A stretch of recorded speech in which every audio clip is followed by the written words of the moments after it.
नमस्कार दोस्तों। हम सबके जीवन में अच्छा वक्त और बुरा वक्त दोनों ही आते हैं। पर अच्छा वक्त सही में अच्छा है और बुरा वक्त सही में बुरा है, ये कौन जानता है। चलिए एक कहानी के माध्यम से इसको समझने की कोशिश करते हैं। एक राजा था जिसको शिकार करने का बड़ा शौक था। एक दिन वो जंगल में शिकार करने गया, साथ में अपने वैद्य को भी लेकर गया। डॉक्टर को हमेशा ही लेकर जाता था, इस बार भी लेकर गया। शिकार करते वक्त जंगल में एक जंगली झाड़ी के कांटे से उस राजा की उंगली में चोट लग गई। बहुत बुरी तरह से जख्म हो गया था उसकी उंगली में। तो वैद्य साथ में था, उसने कुछ दवाई लगाई और पट्टी बांध दी राजा की उंगली पर। राजा ने वैद्य से कहा कि ये तो बहुत ही बुरा हुआ, ये ठीक तो हो जाएगी ना मेरी उंगली। तो वैद्य बोला, अच्छा बुरा कौन जाने।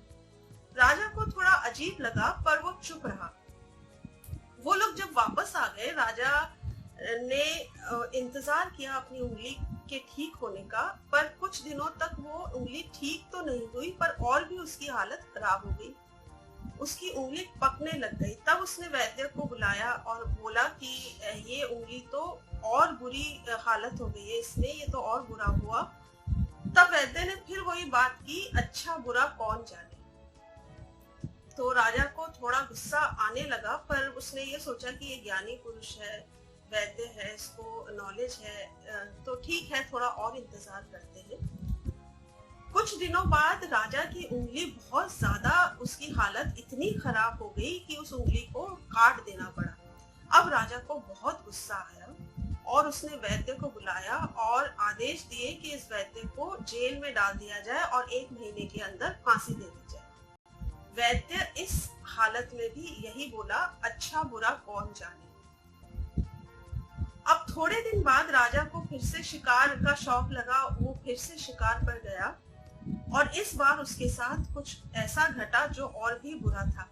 इस बार उसको जंगल के एक आदिवासी कबीले ने पकड़ लिया और उस आदिवासी कबीले में परंपरा थी इंसानों की बलि देने की। तो उस राजा को उन्होंने बलि देने के लिए अपने बलिदान वाली जगह पर लेकर गए। अब जब वो उसकी बलि देने वाले थे राजा की, तब उस कबीले के सरदार ने देखा कि इस राजा के तो 9 ही उंगलियां हैं 10 उंगलियों की जगह। अब उनकी ये मान्यता थी कि जब इंसान की बलि दी जाए तो वो पूरा शरीर उसका होना चाहिए, उसमें कोई कटा हुआ अंग नहीं होना चाहिए। तो इस वजह से उन्होंने उस राजा को छोड़ दिया और वो चला गया। अब वापस महल आकर राजा ने उस वैद्य को जेल से निकाल कर लाने की बात कही और उस वैद्य से क्षमा मांगते हुए बोला कि मैं आपका धन्यवाद करना चाहता हूँ। अगर ये उंगली आज नहीं कटी होती तो मैं आज जिंदा नहीं होता। आज मेरे साथ अच्छा हुआ। तो वैद्य ने फिर वही कहा, अच्छा बुरा कौन जाने। और साथ में ये भी बोला कि मैं भी आपको धन्यवाद देना चाहता हूँ क्योंकि आपने मुझे जेल में डाला। अगर जेल में नहीं डालते तो मुझे भी आज अपने साथ शिकार पर आप लेकर जाते और वहां पर क्योंकि मेरा कोई अंग कटा हुआ नहीं है तो मुझे आपकी जगह बलि चढ़ाया जाता।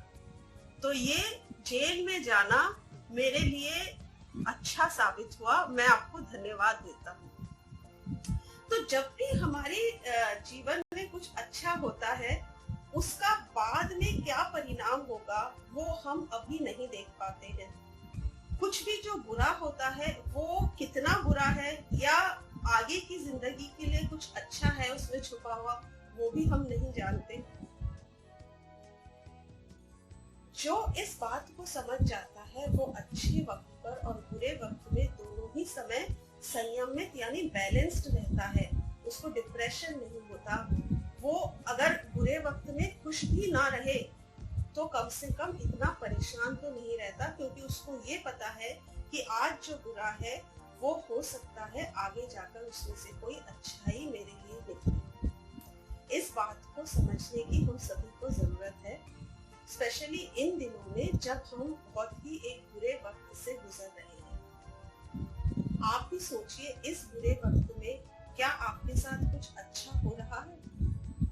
और अगर अभी अच्छा कुछ नहीं आपको मिल रहा तो कौन जाने आगे कुछ अच्छा हो आपके लिए।